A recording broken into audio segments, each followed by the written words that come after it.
Hello everyone. On this channel, I feel that information about what is happening in China is often not correctly conveyed to countries other than China, so I will be disseminating the information I have gathered in English. I'm getting information from multiple media, so I'd be happy if you could comment on the content of the video. Also, English is not my native language, so I use an AI speaker to create the voice to convey the information correctly. I'm very happy that it seems that everyone's eyes are on it little by little. As the world situation becomes unstable, I feel frustrated that information about the economic superpowers is not properly disseminated overseas.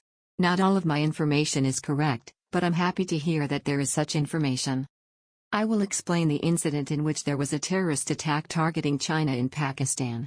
It is said that several Chinese died after the Confucius Institute was targeted.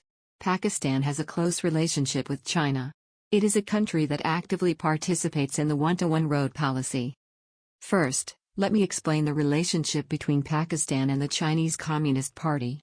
Pakistan is the first country to establish diplomatic relations with the Chinese Communist Party. Then Pakistan does something interesting. The action is to approach the United States. As a result, relations between Pakistan and China deteriorate a little. In the 1960s, a border dispute broke out between China and India. This issue is still open. There are still skirmishes between armies on the border between China and India.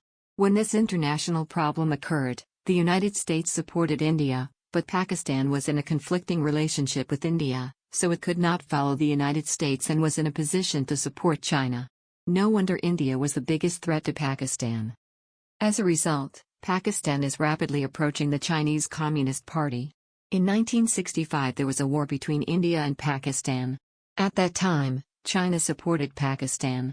This war probably determined the future direction of Pakistan's international relations. Then the Soviet Union invaded Afghanistan, but Pakistan was in a very important geographical position. So the United States is approaching Pakistan again. Pakistan was once betrayed by the United States, and now it is in a difficult situation because it is pro-China. When Bangladesh was still part of East Pakistan, Bangladesh became independent under strong pressure from India. At that time Pakistan was still supported by China. Pakistan has always followed a strategy of maintaining relations with China due to its conflict with India. Pakistan is making good use of China. I will return to the main topic of why the terrorism occurred in that Pakistan. There are many countries that have a honeymoon relationship with the Chinese Communist Party, but not the entire country supports China. There are many cases where only the government of the country is friendly, but not the people. The situation is the same not only in Pakistan, but also in Africa and Malaysia. The Communist Party values key persons when dealing with foreign countries, but treats the people of the other country like garbage. Because ordinary people think that they can do anything if they put pressure on them. That's because the Chinese Communist Party is putting pressure on China and running a dictatorship. Because I have learned how to do that, I end up doing the same thing even when I go abroad.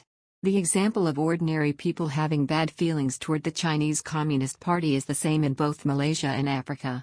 In Africa, there was also an incident in which a Chinese was murdered. Even if China is needed to compete with India like Pakistan, there are organizations that try to target China for terrorism. There have been terrorist organizations all over the world that have targeted the United States, but there has never been a terrorist organization that has targeted China.